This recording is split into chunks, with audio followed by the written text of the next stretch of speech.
Dermawan, pada video sebelumnya kita sudah membahas mengenai konsep pembagian hak akses pada DBMS. Nah, pada dasarnya kita ulas ulang dulu ya. Jadi di sini ada yang namanya grant, ada yang namanya grant privilege.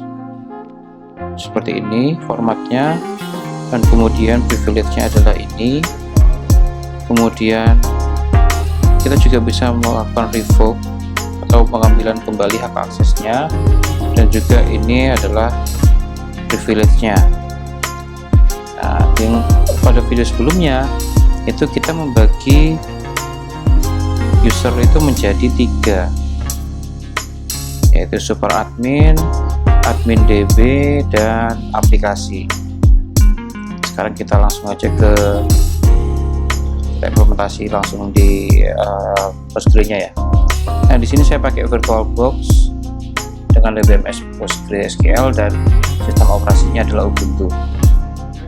Di sini belum saya buatkan user sama sekali, jadi kita masuknya harus menggunakan Postgres ya. Jadi kita sudo su Postgres. Ya, ini diisikan passwordnya. Setelah itu kita masuk ke PSQL console-nya. Jadi di sini kita menggunakan user Postgres ya. Jadi karena dia sudah masuk sebagai Postgres, kita bisa langsung PSQL seperti itu. Tidak perlu mendefinisikan min u dan min h-nya ada di mana. Jadi otomatis dia langsung mengakses ke alamat lokal dan usernya adalah Postgres. Seperti ini.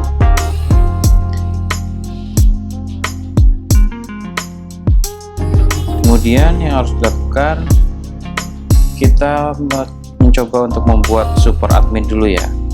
User super admin di sini dia dapat melakukan apapun pada DBMS keseluruhannya. Kita bisa membuatnya dengan perintah yang ini, create user super admin with password 12345, dan kemudian atributnya tambahin super user. Nah, di sini berarti kita sudah membuat satu user, yaitu namanya super admin dengan privilege-nya dia sebagai super user. Kemudian kita membuat admin DB. Admin DB berarti dia dapat melakukan apapun tetapi hanya di database khusus. Database itu aja. Di sini kita tinggal jalankan seperti ini, create user admin DB with password, dan isikan passwordnya. Create user admin DB tadi gini with password. Ini terserah ya, password mau diisi apa aja.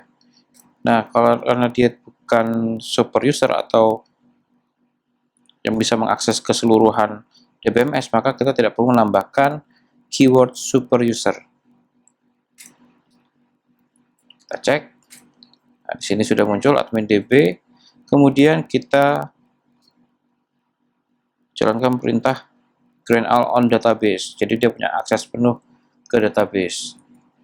Grant all on database DVD rental, kemudian to admin DB. Nah, ini kita baru memberikan hak akses pada database-nya. Kita belum memberikan hak akses pada tabelnya. Kemudian kita di sini grant all on all tables in skema public, karena di DVD rental itu hanya ada satu skema, yaitu namanya public. Jadi kita hanya memberikan privilege pada skema public. Jadi ini ya, semua tabel yang ada pada skema public kita menggrant atau memberikan privilege semuanya. Bisa drop, bisa create gitu. Kita coba grant all on all tables in schema public on database VD rental to admin DB.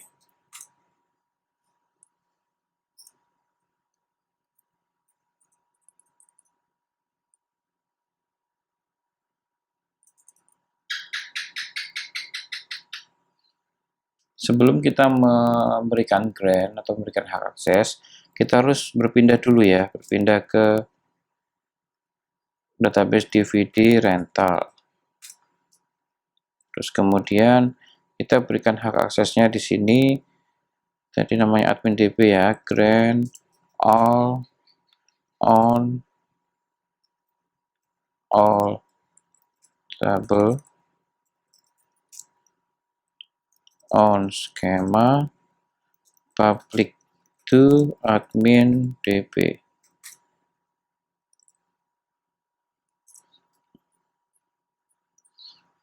Sebelum kita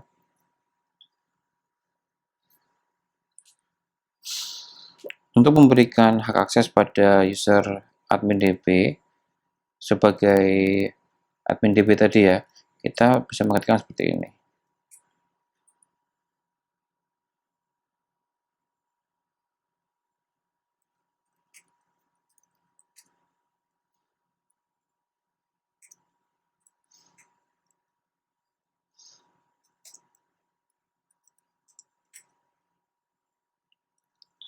Kita grant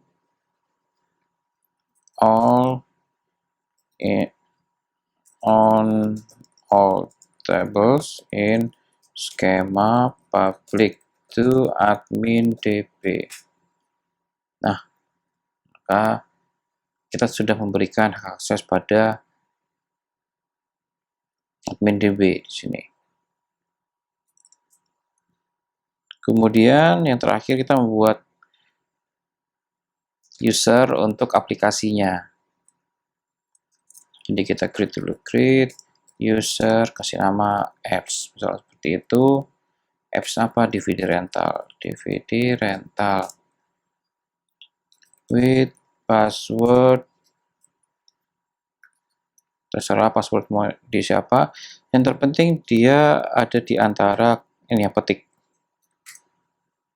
Sudah dibuat usernya. Di sini muncul ada tiga user ya. Kemudian kita berikan privilege, grant, select, insert, update, delete on all tables in schema public to apps DVD rental. Nah, seperti itu. Jadi begitu caranya untuk memberikan grant privilege pada user yang ada di DBMS PostgreSQL. Nah, jika grantnya berhasil, maka akan ada tulisan seperti ini, grant. Seperti itu. Kemudian yang harus dilakukan selanjutnya adalah menambahkan seluruh user yang tadi sudah kita buat pada file pghba.conf.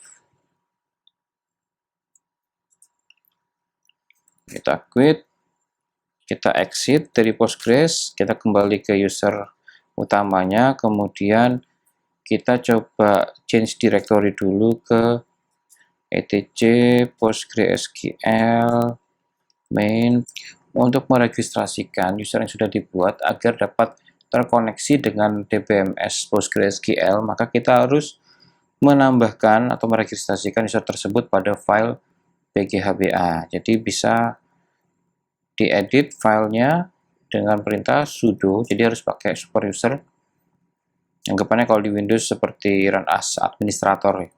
Terus kita menggunakan aplikasi yang namanya Nano, dan yang kita edit nama filenya adalah pghba.conf. Di sini bisa dicari. Nah, oh ini ada konfigurasi yang lama, saya hapus dulu. Sini host, habisnya kita spesifikkan ya, DVD rental, kemudian usernya adalah super admin, dia bisa diakses dari mana aja.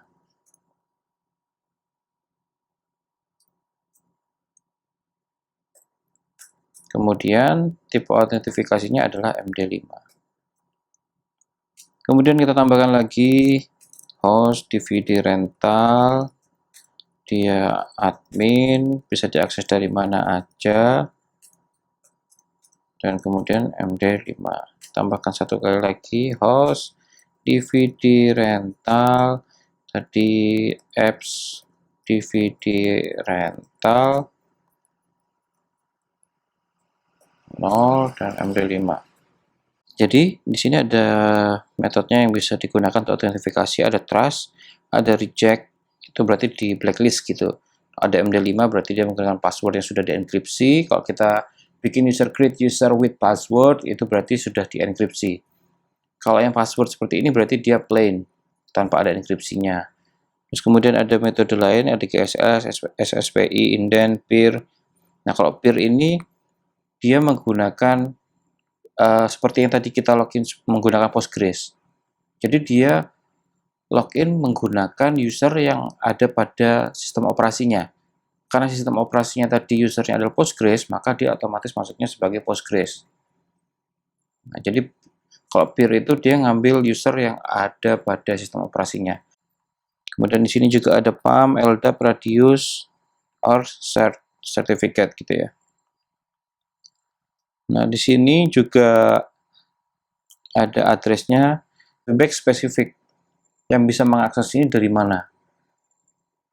Nah, ini saya buat 0000/0 supaya dapat diakses dari mana aja. Karena gini, kalau kita membuat user untuk aplikasi, misalkan gini ya, apps DVD rental, kan nggak mungkin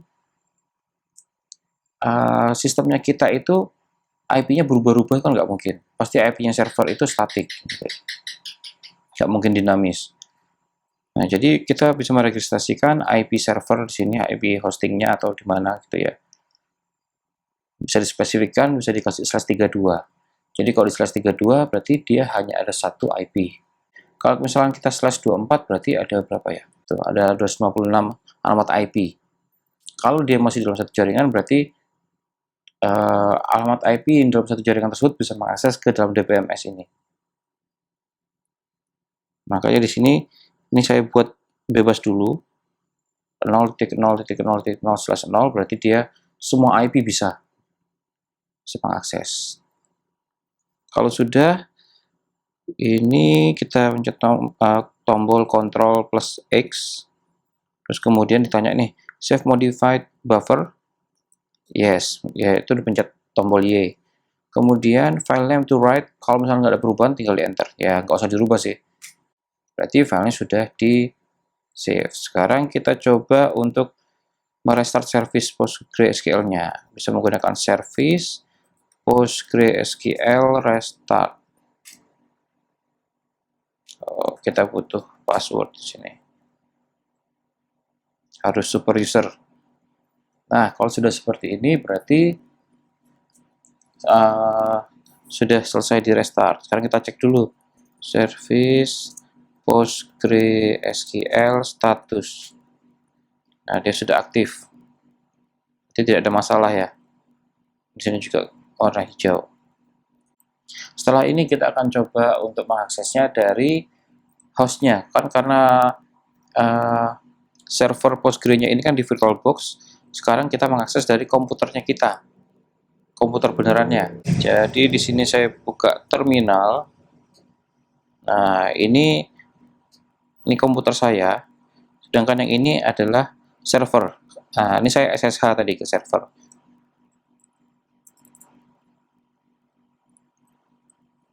Jadi yang sebelah kiri adalah VirtualBox-nya tadi ya, yang isinya adalah PostgreSQL server, yang kanan ini adalah komputer saya. Kita cek dulu IP-nya. IP config IP-nya berapa ya? Ini IP-nya 192.168.0.115. Sekarang kita coba PSQL min u super admin, min h itu hostnya ada di 192.168, kemudian 0 ada 115. Databasenya DVD rental. Nah, kalau seperti ini berarti sudah diterima. Kita masukkan tadi passwordnya 12345. Nah, kita berhasil masuk ke dalam DVD rental di sini. Sekarang kita coba nih, beneran bisa nggak ya bikin database? Create database, coba. Nah, di sini berhasil ya. Create database, kita cek. Oh, di sini muncul nih, coba gitu. Berarti sudah berhasil. Kemudian sekarang kita coba login menggunakan pencet atas saja lagi ya. Di sini kita masuk ke DVD rental, terus kemudian menggunakan admin DB. Kita coba cek lagi namanya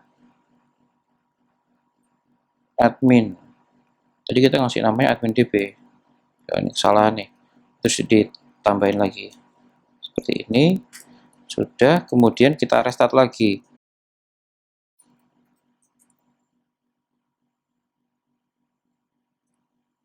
Jadi setiap kali kita merubah file PGHBA ataupun file PostgreSQL, kita harus merestart service dari PostgreSQL. Kalau kita coba lagi, nah sekarang sudah bisa. Tadi passwordnya 12345. Sekarang sudah masuk. Sekarang kita coba nih. Tadi kalau yang super admin bisa membuat database, sekarang kita coba untuk yang admin apakah bisa membuat database juga atau tidak. Create database admin. Coba. Error, permission denied to create database. Kalau ngedrop bisa nggak nih? Drop database DVD rental. Nah, must be owner of database DVD rental. Kita sudah nggak bisa berarti kan. Kalau create tabel bisa nggak? Create tabel. Coba. Sini ada ID, serial. Terus ada nama, name, varchar. Kasih 12. Coba. Nah, kalau create tabel masih bisa. Dan kita coba drop tabel. Namanya tadi coba. Drop tabel juga masih bisa. Sekarang kita coba untuk yang user yang satunya ya. Apps DVD rental. Nah, ini sudah bisa. Passwordnya 12345. Sudah bisa masuk. Sekarang kita coba create tabel atau create database dulu. Database coba.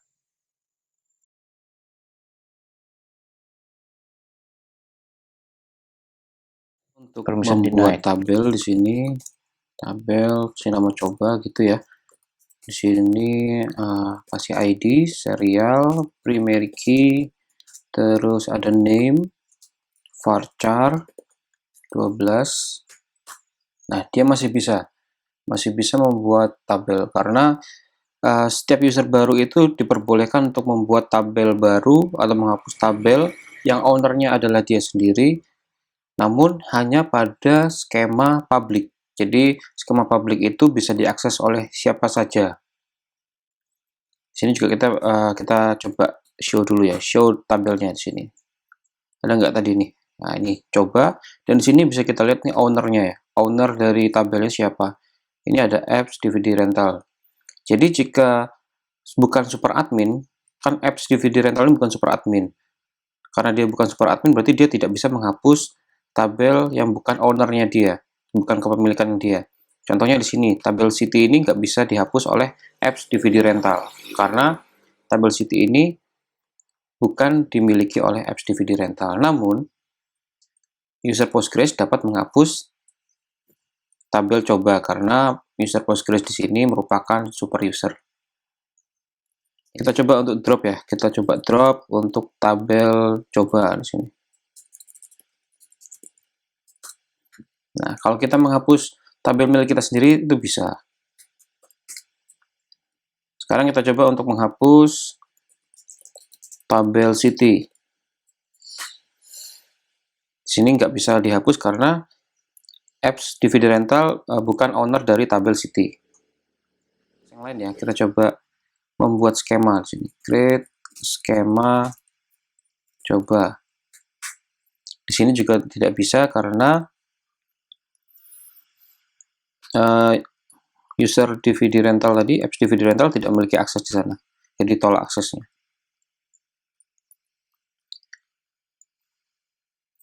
Kemudian untuk melihat hak akses atau privilege yang ada pada tabel itu kita bisa menggunakan \z seperti ini ya. Jadi di sini bisa dilihat ada usernya Postgres, tabel aktor, privilege-nya ada Postgres dengan ARWD D besar XT, admin DB ARWD D besar XT, sedangkan yang apps DVD rental hanya ARWD. Nah, apa sih ARWD ini? Kita lihat ARWD itu ini. A itu untuk insert, R itu untuk select, W itu untuk update, dan D itu untuk delete ya. Ini kemudian yang ada D besar, D besar, X dan T. D besar di sini untuk mentruncate, berarti kita mengosongkan tabel. Kemudian X itu sebagai reference, biasanya digunakan untuk membuat relasi, itu untuk trigger ya, seperti ini. Hak akses pada database bisa menggunakan \l plus, maka akan muncul seperti ini. Jadi di sini DVD rental, ownernya adalah Postgres, dan di sini privilege-nya ini TC, di sini CTC bisa kita lihat di sini. Kalau CTC itu berarti seperti ini ya. Dia memiliki akses pada database. Terus kemudian untuk public privilege itu yang TC tadi.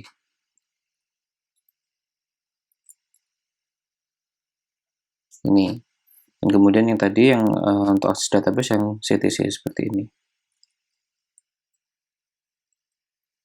Oke, jadi itu tadi caranya untuk membuat user dan memberikan hak akses pada user.